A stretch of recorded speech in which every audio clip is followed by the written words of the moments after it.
হলো যারা ঘাসের বাগান, এর মাঝখানে আমরা কলা গাছ রোপণ করে দিয়েছি। তো একসাথে ঘাসও হচ্ছে, কলারও চাষ হচ্ছে। তো যারা চান আপনারা এরকম ঘাসের মাঝখানে মাঝখানে কলা গাছ রেখে দিতে পারেন, এক্সট্রা একটা উপার্জনের ব্যবস্থা করে আমরা ট্রায়াল বেসিসে লাগিয়েছি। মাশাআল্লাহ অলরেডি দেখালাম একটা গাছে কলা হয়েছে। ইনশাল্লাহ এটা যদি ফলন ভালো হয় আমরা টোটাল জায়গাটাতেই ঘাসের মাঝখানে মাঝখানে হয়তো এরকম কলা গাছ লাগাবো ইনশাল্লাহ।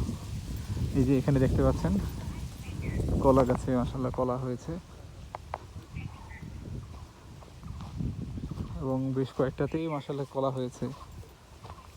তো ঘাসটা দেখা যাচ্ছে হতে 40 দিনের মতো সময় লাগে, এর মাঝে দেখা যাচ্ছে কলা গাছ যখন বড় হচ্ছে, কলা হচ্ছে, এটা আলাদা একটা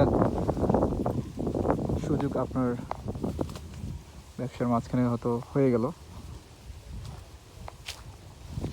যারা ঘাসের বাগান, এর মাঝখানে আমরা কলা গাছ রোপণ করে দিয়েছি।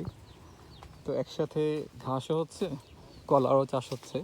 তো যারা চান আপনারা এরকম ঘাসের মাঝখানে মাঝখানে কলা গাছ রেখে দিতে পারেন, এক্সট্রা একটা উপার্জনের ব্যবস্থা করে আমরা ট্রায়াল বেসিসে লাগিয়েছি। মাশাআল্লাহ অলরেডি দেখালাম একটা গাছে কলা হয়েছে। ইনশাল্লাহ এটা যদি ফলন ভালো হয় আমরা টোটাল জায়গাটাতেই ঘাসের মাঝখানে মাঝখানে হয়তো এরকম কলা গাছ লাগাবো ইনশাল্লাহ। এই যে এখানে দেখতে পাচ্ছেন কলা গাছে মাশাআল্লাহ কলা হয়েছে এবং বেশ কয়েকটাতেই মাশাআল্লাহ কলা হয়েছে।